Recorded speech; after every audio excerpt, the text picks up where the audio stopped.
इस धुंध भरी शाम में बहुत कुछ इस घने कोहरे के अंदर दबता जा रहा था। देहरादून रेलवे स्टेशन के पास उस छोटे से रेस्टोरेंट में आनंद बैठकर एक कॉफी का प्याला पी रहा था। हर चुस्की के साथ पता नहीं वो किन ख्यालों में खो जाता। अपनी कॉफी को एक सिप लेने के बाद वो टेबल पर रखता और फिर प्याले से उठती हुई भाप को काफी समय तक देखता रहता। वो यहाँ किसी के इंतजार में बैठा था। ठंड बढ़ने लगी।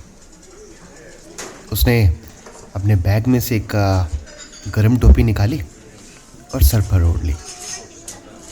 लेकिन ठंड सिर्फ सर को ही नहीं, पूरे बदन को भी चीर देने वाली पड़ रही थी। इतने में उसने अपने बैग से एक शॉल भी निकाल ली और अपनी टांगों पर रख ली, क्योंकि सर्दी काफ़ी बढ़ चुकी थी और शाम अपने जौबन पर आ रही थी। बढ़ती उम्र के कारण उसका शरीर भी कुछ कमज़ोर सा हो चुका था। उसने कॉफ़ी का प्याला उठाया, एक चुस्की भरी और फिर वैसे ही किसी ख्यालों में खो गया। बरब उसने अपनी घड़ी पे टाइम देखा और फिर जैसे किसी को ढूंढ रही हों उसकी नज़रें, वह इधर उधर देखने लगा। कुछ पल बाद उसने अपने बैग में से एक डायरी और पेन निकाला। ये उसकी निजी डायरी थी, जिसको लिखने और पढ़ने का शौक उसे बहुत लंबे समय से था। इतने में एक नौजवान लड़का, यही कोई तकरीबन 20 से 25 साल की उम्र होगी उसकी, वो आनंद के पास आकर बैठ गया और आकर उसके पाँव छुए और उसे अपने लेट आने के लिए मुआफ़ी भी मांगी। उसने आनंद के पाँव छुए और कहा, चाचा, I am really very sorry. मुझे पता है कि आपको मेरी वजह से बहुत सी वेट करनी पड़ी, पर आपको तो पता है ना कि अब देहरादून का हाल क्या हो गया। इतना ट्रैफिक बढ़ गया। एनी हाउ, प्लीज़ गुस्सा मत करो ना। I am sorry. आनंद ने उसे झूठ का गुस्सा दिखाया और फिर उसे इशारे से अपनी घड़ी पर टाइम दिखाया। पर जैसे उस लड़के ने माफ़ी मांगी, आनंद का सारा गुस्सा उस कॉफ़ी की भाप में उड़ गया। जब वो उस लड़के से बातें कर रहा था तो ऐसा लग रहा कि जैसे मान लो आनंद कोई बच्चा सा बन गया हो। उस लड़के के हाथ में एक कागज़ का लिफाफा था और कुछ खाने के सामान का पैकेट। उसने आनंद को सामान पकड़ाया और साथ ही एक फरमान सुना दिया। कहा, देखो चाचा, अपना ख्याल खुद रखना पड़ेगा, किसी बात की फिक्र मत करना। मैं भी बस कुछ दिनों बाद वहाँ आ जाऊँगा। अच्छा, ये पैकेट ज़रा ध्यान से रखना, इसमें कुछ दवाएं हैं आपकी, समय समय पर लेते रहना। और वो ग्रीन पैकेट में कुछ खाने का सामान है, रास्ते में खा लेना। ट्रेन में कुछ मत लेके खाना, अच्छा नहीं मिलता। एक अलग सा स्नेह उस लड़के की बातों में दिख रहा था। आनंद भी बस हाँ में सर हिलाए जा रहा था। अपना सब सामान चेक करते हैं आनंद ने देखा कि उसकी टिकट कहीं गायब थी। उसने अपने बैग की सारी पॉकेट से की, जो लड़का सामान लेकर आया था उसको भी ध्यान से देखा। इतने में वो लड़का अचानक बोला, oh shit, I am so sorry चाचा, मुझे लगता है वो टिकट्स तो अपने घर ड्रॉर में भूला है। अभी ट्रेन आने में 2 घंटे बाकी हैं, बस मैं अभी लेकर आया। इतना कहकर वो आनंद की इजाज़त से टेक केयर कहता हुआ चला गया। बची हुई ठंडी कॉफ़ी को उसने एक ही घूंट में ख़त्म कर दिया। और फिर लोगों की भीड़ को बहुत गौर से देखता रहा जो उस स्टेशन के बाहर थी। उस भीड़ में कोई किसी से बिछड़ रहा था, तो कोई सालों बाद मिल रहा था, तो कोई किसी को फिर मिलने का झूठा वादा करके अलविदा कह रहा था। इतने में इंजन की ऊंचे से हॉर्न की आवाज ने एक झटके से उसको वापस सपनों की दुनिया से बाहर ला दिया। रेस्तरां में काम करते उस सुनील, छोटा सा लड़का जिसे छोटू कहते थे, उसने कहा, अंकल कप उठा लूं? उसने लड़के के सर पर हाथ मलते कहा, ठीक है, उठा लो। अपने पर्स से 20 रुपए का नोट निकाला और साथ ही उस लड़के के हाथ में थमा दिया। धुंध का आंचल कुछ बढ़ना शुरू हो गया था। रात का अंधेरा अब इसी कोहरे में मिलना शुरू हो गया था। सामने सड़क पर बैठे उस भिखारी ने भी अब अपनी मैली सी चद्दर उस दीवार के साथ बिछा ली थी। मूंगफली वाला अपनी बची हुई मूंगफली बेचने के लिए और ज्यादा आवाज लगा रहा था। वो एक लड़का जो सामने खड़ा था स्प्लेंडर बाइक पे, वो जो काफी देर से किसी का इंतजार कर रहा था उसने भी अभी तक उसके इंतजार में 3 कप चाय खत्म कर ली थी। आनंद की गाड़ी आने में अभी काफी वक्त पड़ा था। इतने में एक रिक्शे वाले से उसको पता चला कि आज धुंध के कारण उसकी गाड़ी 1.5 घंटा देरी से चल रही है।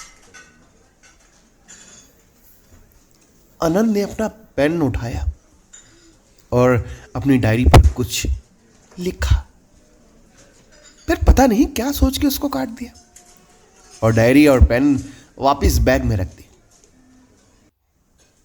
कुर्सी पर बैठ के सोचने लगा कि मेरी ही गाड़ी क्यों इतनी लेट आ रही है। बाकी सब गाड़ियां बस कोई 10-15 मिनट लेट, ज्यादा से ज्यादा आधा घंटा लेट। कुछ समय के बाद सड़क पर फिर भीड़ बढ़ गई। अब मूंगफली वाला अपना अड्डा समेट रहा था। वो लड़का भी अपने साथी को लेकर जा चुका था। रेल इंजन ने फिर हॉर्न बजाया और गाड़ी के साथ दूर अपने सफर पे चला गया।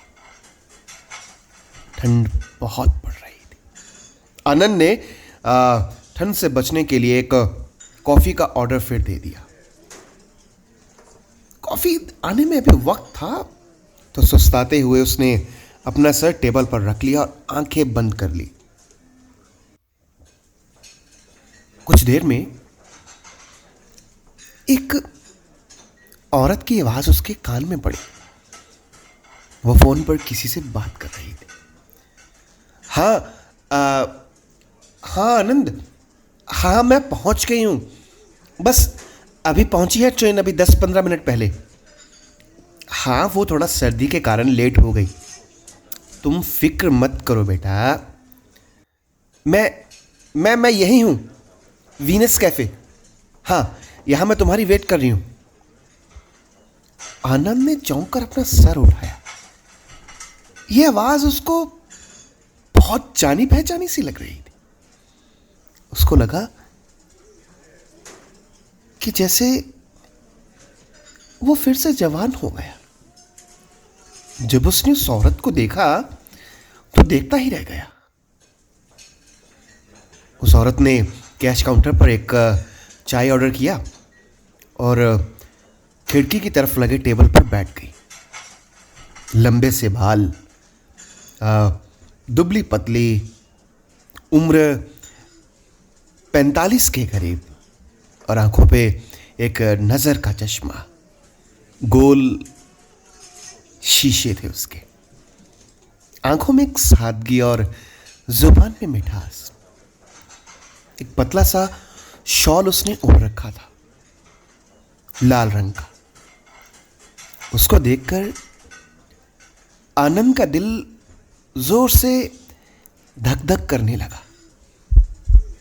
वो चाहता था कि भागकर उसको गले लगा ले, उसको आवाज लगाए कि हाँ, मैं यहां बैठा हूं। पर पता नहीं उसके गले से कुछ आवाज नहीं निकली। एक अजीब सी हलचल वो अपने बदन में महसूस कर रहा था। इतने में पीछे से उस रेस्तरां में एक आदमी ने आवाज लगाई, ओ छोटू, ओ मैडम को एक कप चाय दे जल्दी से, और पीछे वाले टेबल पर कपड़ा मार जल्दी से पहले। फिर वो छोटू जी साहब जी कहकर चाय बनाने चला गया। आनंद ने अपना टेबल खटखटाया और छोटू को बुलाकर कहा, सुनो, उसकी चाय में चीनी जरा तेज डालना और थोड़ी अदरक डाल देना। अंधेरा बढ़ने के साथ रेस्तरां में लाइट्स भी जल गई थी। अब वहां इक्का दुक्का लोग ही बैठे हुए थे। मध्यम सी आवाज में गाने चल रहे थे। आनंद उसे अब चोरी चोरी देख रहा था, किंतु उसकी हिम्मत नहीं पड़ रही थी कि वो उसको बुला ले। एक सरसराहट सी पूरे बदन में चल रही थी। वो सोच रहा था कि पता नहीं अब उसे पहचानेगी भी या नहीं। अपने कांपते हाथों से उसने कॉफी का कप उठाया और जल्दी से एक घूंट पिया। जब वो चोरी से उसको देखने लगा तो कॉफी का कप उसके हाथ से छूट गया और सीधा जमीन पर गिरा। इस शोर के साथ शाम का सन्नाटा भी टूट गया। सभी ने जो भी उस रेस्तरां में बैठे थे उसकी ओर देखा और कि पूछो भी क्या हुआ। तभी वहां छोटू भागकर आया और बोला, अंकल ठीक हो आप, क्या हुआ? आनंद ने कहा, हाँ सॉरी यार, हाँ ठीक हो। छोटू टूटा हुआ कप लेकर चला गया और जो कॉफी बिखर गई थी उस पर पोछा लगा दिया। पर अब उस टूटे हुए कप ने उस औरत की नजरें आनंद से जोड़ दी थी, जिसे अब तक वो चोरी चोरी देख रहा था। अब वो भी आनंद को देखकर अचंभित सी हो गई। आनंद के हाथ पे जो कॉफी गर्म गर्म गिरी थी उससे उसका हाथ जल गया था, जिसे वो अपने रुमाल के साथ साफ कर रहा था। ये देखकर वो अपने टेबल से उठी और उसकी ओर बढ़ने लगी। फिर ना जाने किस बात से वो वापस बैठ गई। आनंद यही सोच रहा था, शायद वो भी उठकर उसके पास आएगी और अपना रुमाल उसके हाथ पर बांध देगी। अभी तक जो हालत आनंद की थी, धीरे धीरे वो उस औरत की भी हो रही थी। अब वो भी चोरी चोरी आनंद को देख रही थी कि कहीं आनंद उसे देख रहा है या नहीं।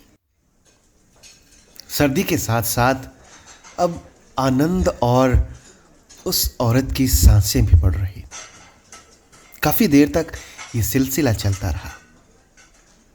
फिर आनंद ने उसे देखना बंद कर दिया और अपने ख्यालों में मस्त हो गया। गर्म कॉफी जहां गिरी थी वहां कुछ पानी के छाले बन गए थे। उसके हाथ में भी कुछ दर्द होने लगा था। वो लड़का और जो उसे दवाइयों का पैकेट देकर गया था, आनंद ने वो पैकेट खोला और उसमें से कुछ मरहम ढूंढने लगा, किंतु उसे वो नहीं मिली। तभी इतने में वो छोटू उसके पास आया और कहा, अंकल हाथ जल गया है ना? अच्छा आप ये ट्यूब लगा लो, जल्दी ठीक हो जाएगा।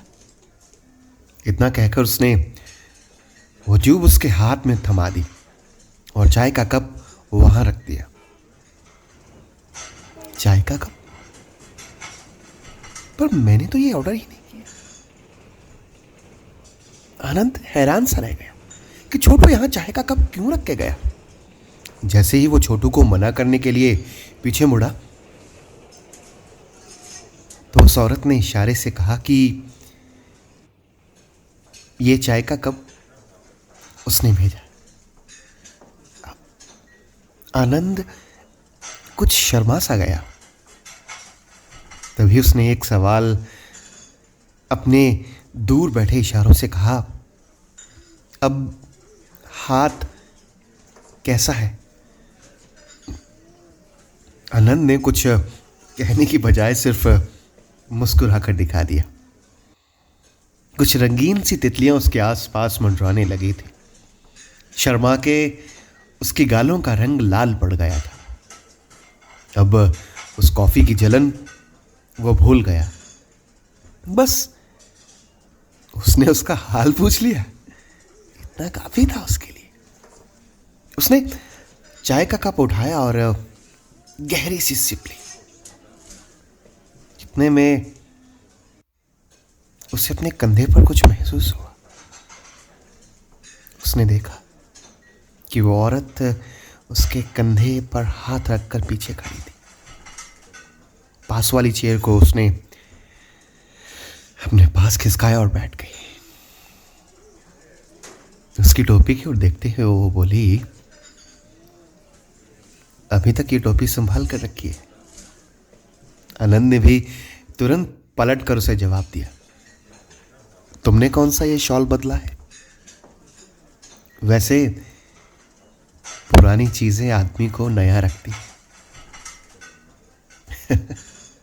औरत ने कहा, गरम कॉफी पीने की आदत गई नहीं ना? सारी हाथ पर गिरा ली। आवाज कैसे है तुम्हारा? तभी छोटू एक कप चाय का और लेकर आया और टेबल पर रख दिया। अब ठीक है, दवा लगा ली। इतना कहते उसने बाकी ट्यूब छोटू को थैंक्स कहते ही पकड़ा दी।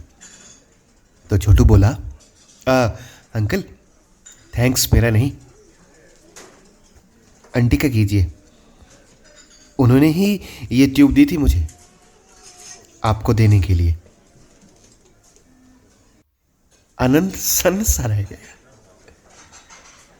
और उसकी ओर प्यार से देखा और गहरी सांस ली।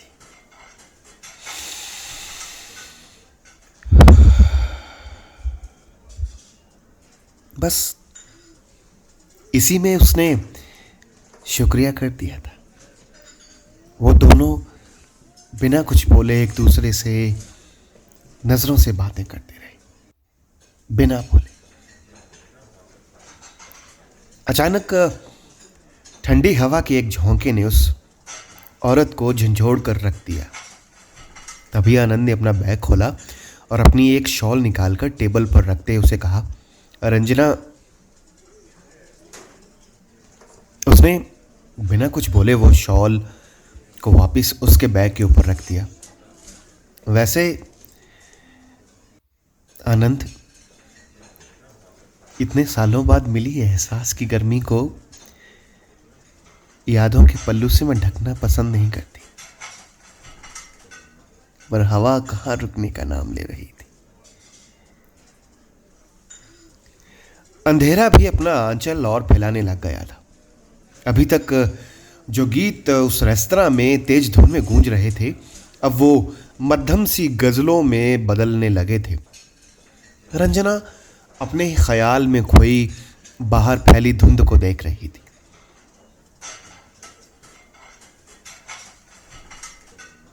रंजना, ये शाम बिल्कुल वैसी है ना जब हम आर्ट गैलरी के पास उस बेंच पर बैठकर शाम, सिर्फ शाम वैसी है। बाकी सब कुछ बदल चुका है। वो जगह, वो माहौल, वो भावनाएं और तो रंजना ने उसकी बात काटते कहा, और कौन? आनंद ने भी उसकी बात को काटते हुए एक सवाल कर दिया, पर इस सवाल का जवाब रंजना के पास नहीं था। रंजना यानी वही औरत, वो बस एक पत्थर सी नजर झुकाकर उसको जवाब देना चाहती थी, किंतु जुबान ने उसके शब्दों का साथ नहीं दिया। उसने बात बदलते कहा, हाथ कैसा तुम्हारा? आनंद ने भी हंसते हुए कहा, ठीक है। टेबल पर पड़े शॉल को उसने उठाकर अपने बैग में वापस रखना चाहा। तभी रंजना ने उसके हाथ में से वो शॉल पकड़ी और अपनी झोली में रख ली। बोली, क्यों संभाल के रखा इसको? ये तो तुम्हें पसंद नहीं थी ना? आनंद ने गहरी सांस भरते हुए कहा, वैसे कई बार जो चीज हमें पसंद नहीं होती वही हमारी पसंद बनकर हमारे जीने का सहारा बन जाती। छोड़ो, ये बातें तुम्हारी समझ में नहीं आई। धुंध अब शीशे पर जमनी शुरू हो गई थी, कुछ पानी की बूंदों के रूप में बहने लगी थी। बाहर से कुछ भी अंदर नजर नहीं आ रहा था और ना ही अंदर से बाहर। इस धुंध की ओर देखते हुए रंजना ने कहा, बस एक धुंध ही तो थी, जो चाहे शीशे पे जमी हो या मन के आईने में, अगर जम जाए तो कुछ नजर नहीं आता। कैफे के अंदर भी अंधेरा बढ़ सा गया था। ओ छोटू, शीशे पे कपड़ा मार और बड़ी लाइट ऑन कर। काउंटर पर बैठे उस आदमी ने अपना मफलर सही करते हुए छोटू को आवाज लगाई और छोटू ने भी बिना देर किए कपड़ा उठाया और शीशा साफ कर दिया, एकदम चकाचक।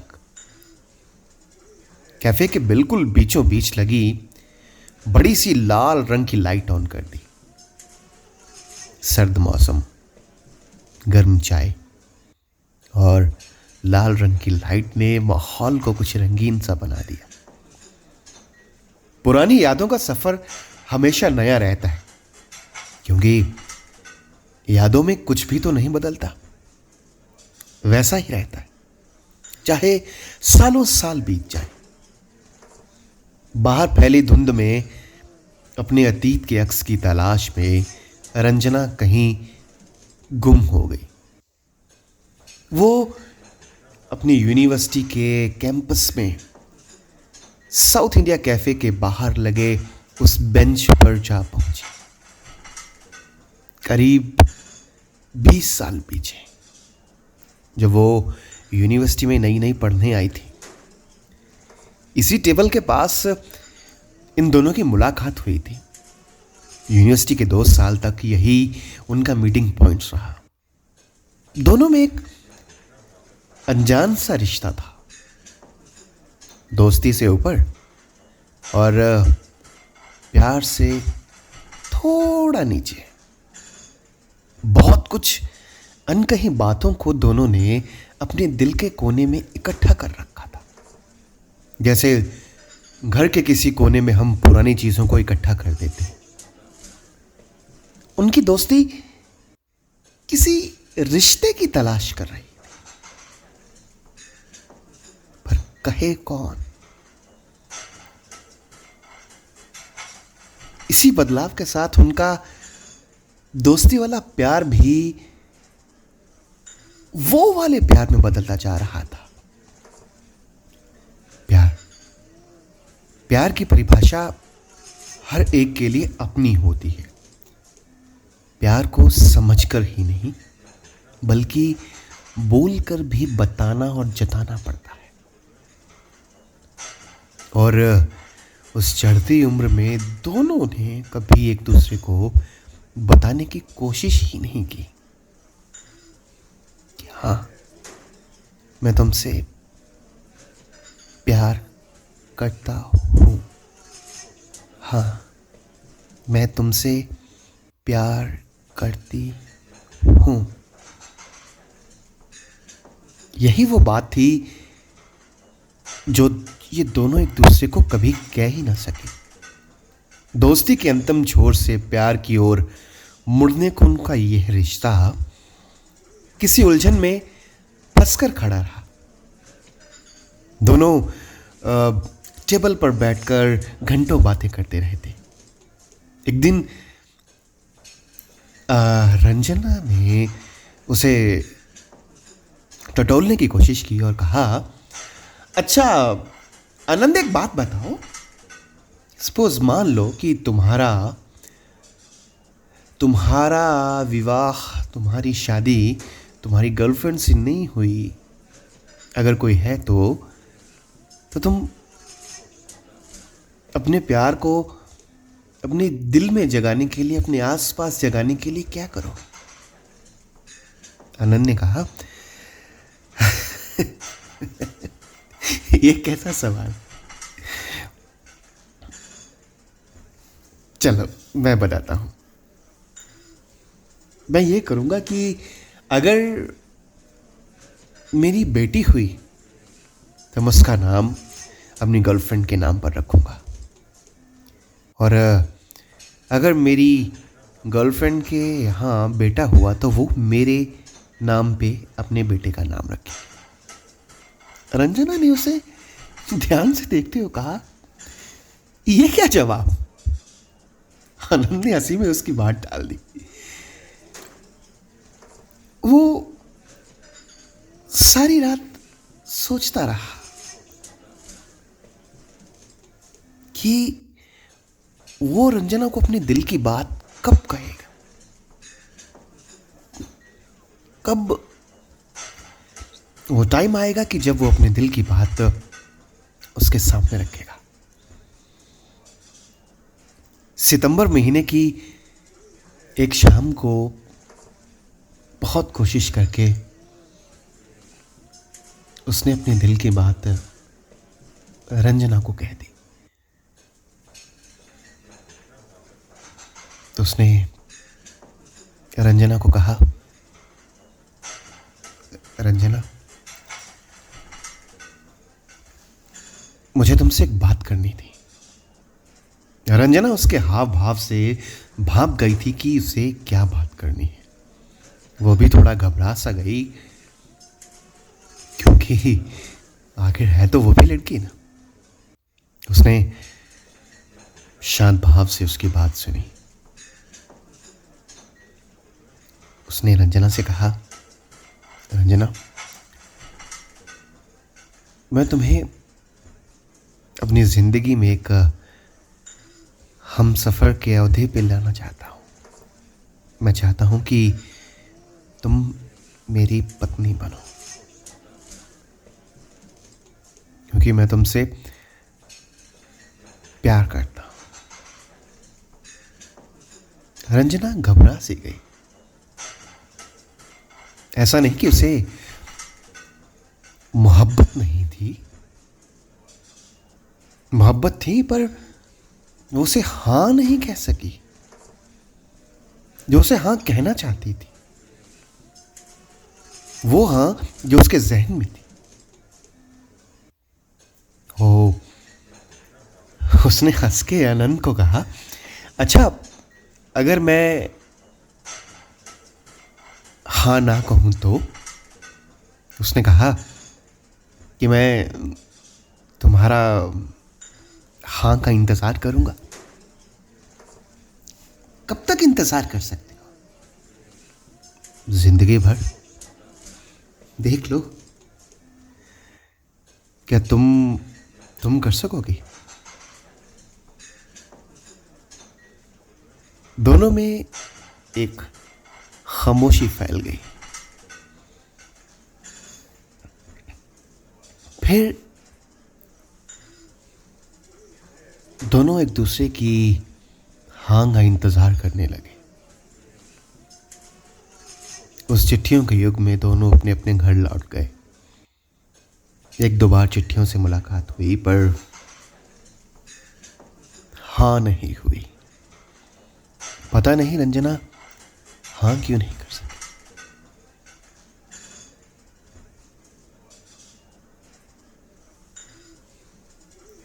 इतने में आनंद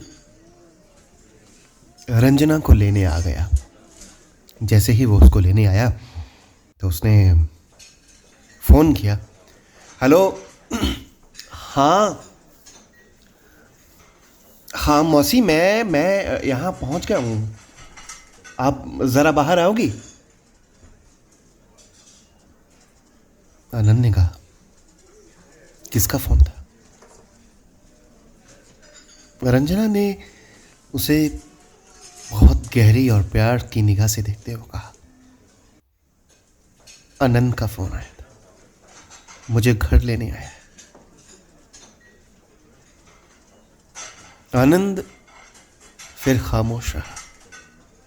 बरसों बाद आज उसकी मुलाकात रंजना में इस शहर में हुई थी, और फिर एक पल के बाद वो उससे विदा ले रही है।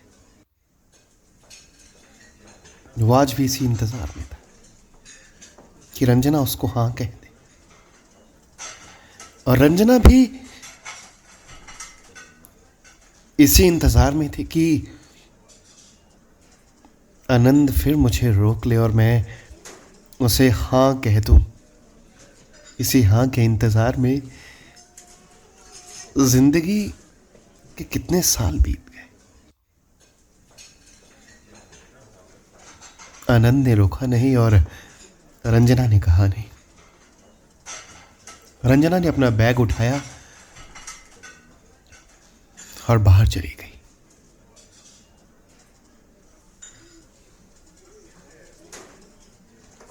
आनंद उसे खामोश नजरों से देखता रहा।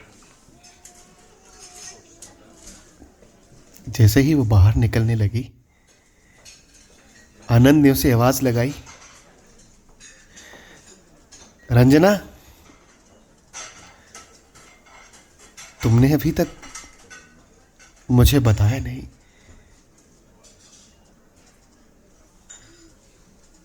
रंजना ने उसके पास आकर कहा, हाँ,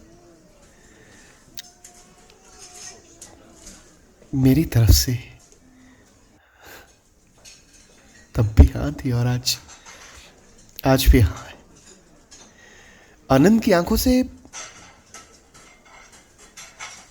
आंसू जो मुद्दत से सूखे पड़े थे वो फिर से बह आए, और उसने कहा, सच? इतने में आनंद जो बाहर उसकी रंजना की वेट कर रहा था वो अंदर आया। उसने कहा, मौसी बाहर क्यों नहीं आ रहे? मैं आपकी वेट कर रहा हूं, चलिए ना, मैं गाड़ी लेकर आया हूं। उसने आनंद की ओर देखा और एक सवाल भरी नजरों से एक प्रश्न अपनी मौसी रंजना को किया। रंजना ने कहा, मिलिए, ये है आनंद।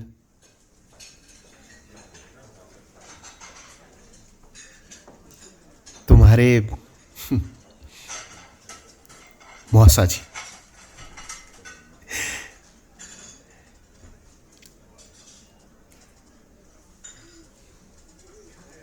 कई बार हम एक छोटी सी बात को कहने के लिए बहुत समय लगा देते हैं, पर सही समय पर सही बात कह दीजिएगा। बस एक हाँ ही तो है, कह दीजिएगा ना।